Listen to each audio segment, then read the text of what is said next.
بسم اللہ الرحمن الرحیم۔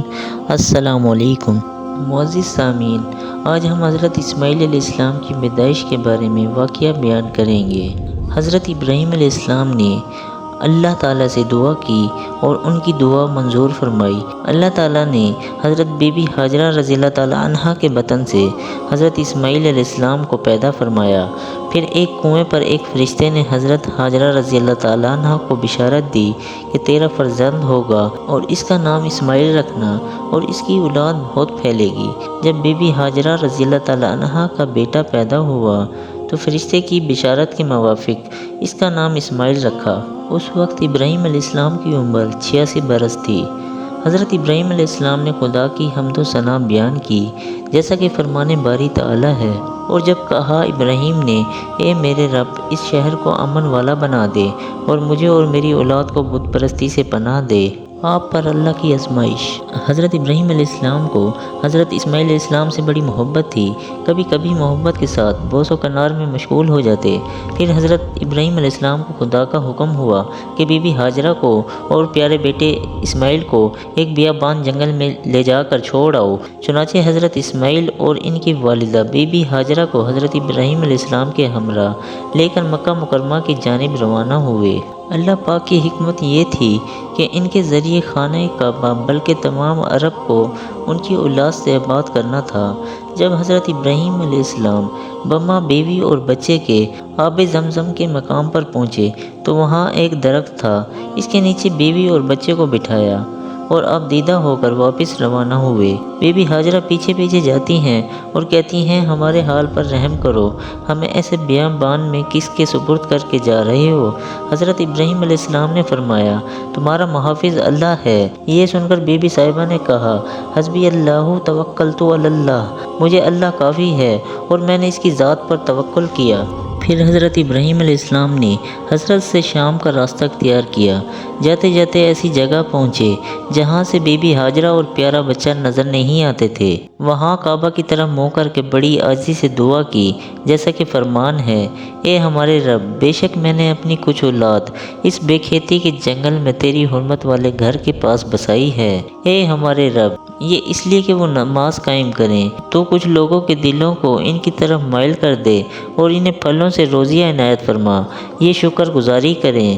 ابن جریر رحمۃ اللہ علیہ فرماتے ہیں کہ حرمت والا گھر اس لیے کہا، یہاں رہنے والے اطمینان سے نمازیں ادا کریں۔ یہ پورا ذکر ابراہیم علیہ السلام کے قصے میں گزر چکا ہے۔ اللہ تعالیٰ نے سب دعائیں ابراہیم علیہ السلام کی قبول فرمائیں۔ ابراہیم علیہ السلام نے حکم ربانی کی تعمیل میں ذرا سی بھی ہچکچاہٹ محسوس نہ کی۔ اپنی اہلیہ اور شیر خوار پیارے بچے کو بیابان جنگل میں چھوڑ کر چلے گئے۔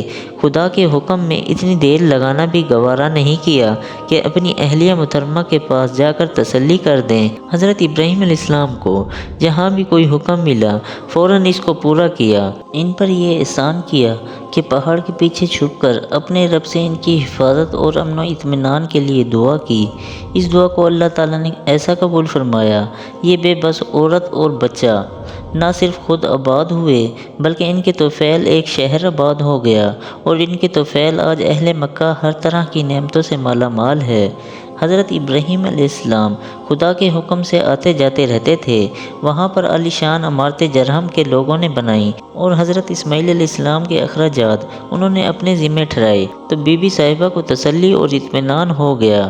حضرت اسماعیل علیہ السلام کی بھی کامل نشو و نما ہو رہی تھی، جس سے حضرت ابراہیم علیہ السلام کو بھی اطمینان ہو گیا۔ پھر جب حضرت اسماعیل علیہ السلام کی عمر 7 سال ہوئی تو اللہ تعالیٰ نے حضرت ابراہیم علیہ السلام کو خواب میں حکم دیا، میری رضا کے لیے پیاری چیز قربان کرو۔ حضرت ابراہیم علیہ السلام نے ذی الحجہ کی پہلی رات کو خواب دیکھا۔ ایک کہنے والا کہتا ہے، اے خلیل، اپنی پیاری چیز کو ذبح کر۔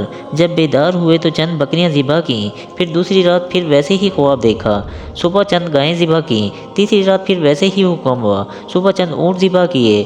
ہر رات یہی خواب دیکھتے رہے اور قربانیاں بڑھاتے گئے۔ پھر 8ویں رات کو حکم ہوا اپنے بیٹے کو ذبح کرنا ہے، 9ویں رات کو بھی یہی حکم ہوا، پھر 10ویں رات کو بھی یہی حکم ہوا۔ پھر اللہ تعالیٰ کے امر کی تعظیم کی اور ارادہ کیا۔ پھر ابراہیم علیہ السلام خانہ کعبہ میں گئے تو وہاں بھی کہا گیا، اے ابراہیم اپنے بیٹے کو اللہ کی رضا کے لیے ذبح کر۔ تب آپ حضرت اسماعیل علیہ السلام کی والدہ کے پاس آئے اور فرمایا کہ اسماعیل کو تیار کر، میں اپنے دوست کے ہاں جاتا ہوں اور ساتھ اسماعیل علیہ السلام کو بھی لے کر جاتا ہوں۔ والدہ نے حضرت اسماعیل علیہ السلام کو غسل دیا، نئے کپڑے پہنائے، کنگھی کی اور خوشبو لگائی۔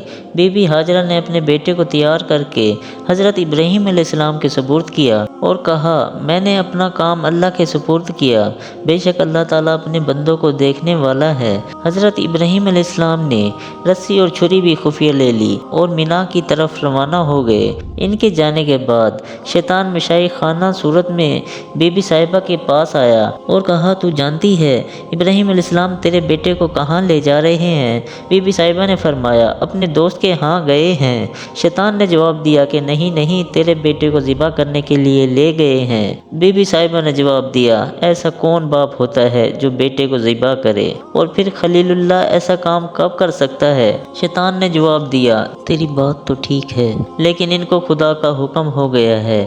بی بی صاحبہ نے جواب دیا، اگر حکم الہی ہے تو میں دل و جان سے راضی ہوں۔ یہ ایک بیٹا ہے، اگر اس جیسے 1000 بیٹے ہوں تو پھر بھی میں خدا کے راستے میں دینے کو تیار ہوں۔ شیطان وہاں سے مایوس ہو کر گیا، پھر موقع پا کر اسماعیل کے پاس پہنچ گیا اور ان کو بھی اسی طرح وسوسے دیے۔ اسماعیل علیہ السلام نے بھی یہی جواب دیا، یہ تو میری ایک جان ہے، اگر 1000 جان بھی ہوں تو میں خدا کی راہ میں قربان کر دوں۔ اس کارروائی سے بھی شیطان ناامید ہو کر حضرت ابراہیم علیہ السلام کو وسوسے دینے لگا۔ حضرت ابراہیم علیہ السلام نے پہچان لیا اور ڈھیلا اٹھا کر مارا اور اللہ کے حکم کی تعمیل شروع کی، جیسا کہ اللہ تعالیٰ نے ارشاد فرمایا۔ جب اسماعیل دوڑنے پھرنے کا ہو گیا، کہا ابراہیم نے، اے بیٹے میں تجھے خواب میں ذبح کر رہا ہوں، بس تیری کیا رائے ہے؟ اسماعیل علیہ السلام نے جواب دیا، اے میرے باپ، جو کچھ حکم کیا جاتا ہے کر، انشاءاللہ مجھے صبروں سے پائے گا۔ جب دونوں خدا کے حکم کو تسلیم کر چکے، پھر ڈالا زمین پر اسماعیل کو ماتھے کے بل اور پکارا ہم نے، اے ابراہیم تو نے اپنا خواب سچا کر دکھایا، اسی طرح ہم بدلہ دیتے ہیں نیکی کرنے والوں کو، بے شک یہ بڑی آزمائش تھی اور چھڑا لیا ہم نے اسماعیل علیہ السلام کو بدلے میں بڑی قربانی کے۔ یہ ایک دمبا تھا۔ ابن عباس رضی اللہ تعالیٰ عنہ فرماتے ہیں کہ یہ دمبا 40 سال تک جنت میں چرتا چگتا رہا۔ حضرت جبرائیل پہاڑی لے کر اتر آئے اور کہا کہ بیٹے کے بدلے اس کو ذبح کر دے، چنانچہ ایسا کیا گیا۔ کہتے ہیں ابراہیم علیہ السلام کو اسماعیل علیہ السلام نے عرض کی تھی کہ چھری کو اچھی طرح تیز کر لے، پھر چھری اچھی طرح تیز کی اور اسماعیل علیہ السلام کے گلے پر زور سے کھینچی، لیکن چھری نے ایک بال بھی نہ کاٹا۔ اسماعیل علیہ السلام نے عرض کی کہ جلدی کرو کہ خدا کے حکم میں دیر نہ ہو جائے۔ حضرت ابراہیم علیہ السلام نے پھر چھری تیز کی، پھر بھی کوئی بال نہ کٹا۔ ابراہیم علیہ السلام نے چھری کو پتھر پر مارا، چھری کو اللہ تعالیٰ نے بولنے کی طاقت دے دی۔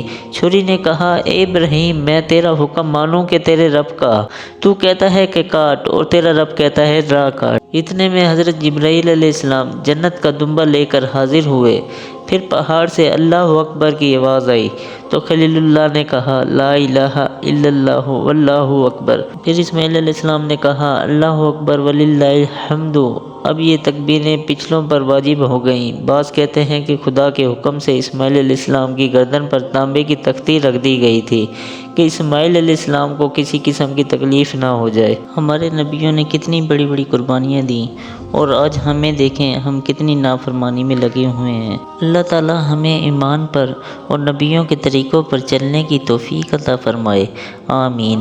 ناظرین، ویڈیو اچھی لگی ہو تو لائک کریں، ہماری حوصلہ افزائی کے لیے کمنٹس باکس میں اپنی رائے کا اظہار کریں، میرے چینل کو ہائپ کریں تاکہ میری اور آپ کی ملاقات ہوتی رہے۔ ملتے ہیں اگلی ویڈیو میں، اللہ حافظ۔